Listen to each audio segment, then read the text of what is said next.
നമസ്കാരം. മലയാളി വാർത്തയിലേക്ക് സ്വാഗതം. അമ്മായിയമ്മ മരുമകളെ അതിക്രൂരമായി കൊലപ്പെടുത്തിയ വിഷയവുമായി ബന്ധപ്പെട്ട് അഞ്ജു പാർവതി പ്രഗ്ബീഷിന്റെ ഒരു വളരെ വ്യക്തമായ ഒരു ഫേസ്ബുക്ക് പോസ്റ്റ് സമൂഹ മാധ്യമങ്ങളിൽ വൈറലാവുകയാണ്. ആ ഫേസ്ബുക്ക് പോസ്റ്റ് ഒന്ന് നോക്കാം. പകമൂത്ത ഒരു തള്ള പിശാച് വിചാരിച്ചപ്പോൾ 2 പൊടിക്കുഞ്ഞുങ്ങൾ അനാഥരായി. ഒരു മുതുക്കിത്തള്ളയിൽ പ്രവേശിച്ച അസുരത കാരണം ഒരു പാവം പെണ്ണിനെ വളരെ നേരത്തെ ഈ ഭൂമിയിൽ നിന്ന് മടങ്ങേണ്ടി വന്നു. കെട്ടിവന്ന വീട്ടിൽ സൗര്യം കിട്ടാതെ സ്വന്തം വീട്ടിൽ പോയി നിന്ന പെണ്ണാണ്. അതിനെയാണ് കെട്ടിയോൻ എന്ന് വിളിക്കുന്ന ചുക്കിനും ചുണ്ണാമ്പിനും കൊള്ളാത്ത ഒരുത്തൻ തിരികെ വിളിച്ചു കൊണ്ടുവന്ന തള്ളയ്ക്ക് പച്ചയ്ക്ക് ഭക്ഷിക്കാൻ ഇട്ടുകൊടുത്തത്.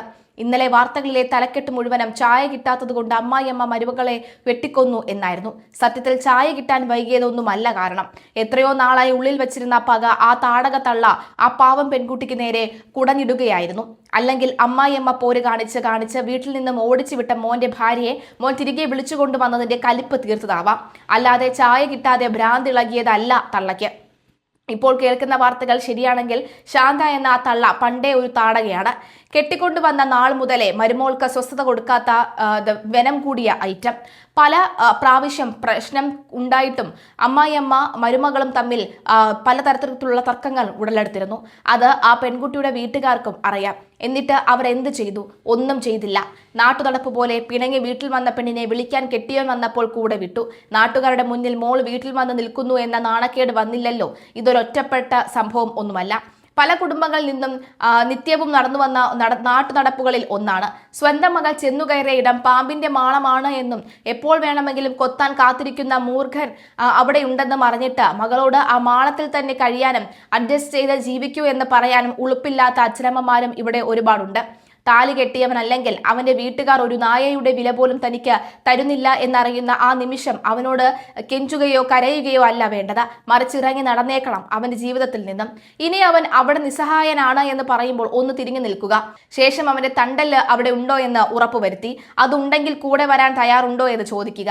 ഇല്ലെങ്കിൽ ഒന്നും പറയാൻ നിൽക്കേണ്ട. അവനെ പോലെ ഒരു നാറി തന്നെ അർഹിക്കുന്നില്ല എന്ന ബോധ്യത്തിൽ സ്വന്തം ഡിഗ്നിറ്റിക്ക് ഒരു തരുമ്പ് പോലും കോട്ടം വരാതെ ആത്മാഭിമാനത്തോടുകൂടി അവരുടെ ജീവിതത്തിൽ നിന്നും എന്നേക്കുമായി പടിയടച്ച് പിണ്ടം വെക്കുക.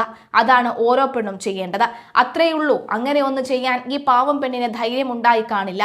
മകൾ ചെന്ന് അറിയാത്തത് ഒരു എരണം കെട്ട വീട്ടിലാണ് എന്ന് മനസ്സിലായ ഉടനെ അതിനെ ചേർത്തു പിടിച്ച് സുരക്ഷിതത്വം ഒരുക്കാൻ വീട്ടുകാർ ശ്രമിച്ചിരുന്നുവെങ്കിൽ ആ പൊടി കുഞ്ഞുങ്ങൾക്ക് അതുങ്ങളുടെ അമ്മ നഷ്ടപ്പെടില്ലായിരുന്നു.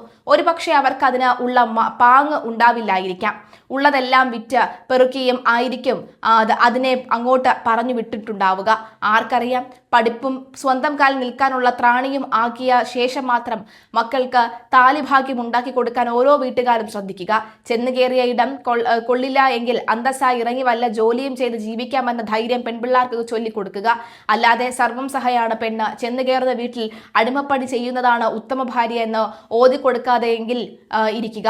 അതേപോലെ ചെന്നുകയറിയ ഉടൻ ഭർത്താവിന്റെ അവകാശം മുഴുവൻ എനിക്ക് പതിച്ചു കിട്ടണം, വീട്ടുകാരിൽ നിന്ന് അങ്ങേരെയും പറിച്ചെടുത്ത് ഓടണം എന്ന കുടുംബകലക്കൽ മന്ത്രം പെൺപിള്ളാരെയും ശീലിക്കാതെ ഇരിക്കുക. പോയപ്പോൾ ആർക്ക് പോയി? ആ പാവം 2 പൊടി കുഞ്ഞുങ്ങൾക്ക് പോയി. കൺമുന്നിൽ അമ്മ പിടഞ്ഞു വീഴുന്നത്, അച്ഛമ്മ അവർക്ക് മുന്നിലിട്ട് അമ്മയെ കൊത്തി നുറുക്കിയത് ഒക്കെ ആ 2 മക്കളും കണ്ടു നിന്നു. അവർക്കുണ്ടായ ട്രോമ അത് ജീവിതകാലം മുഴുവൻ അവരെ ബാധിക്കുമെന്ന് ഓർക്കുമ്പോൾ വല്ലാത്തൊരു പിടച്ചിൽ, ഫീലിംഗ് പെയിൻഡ്.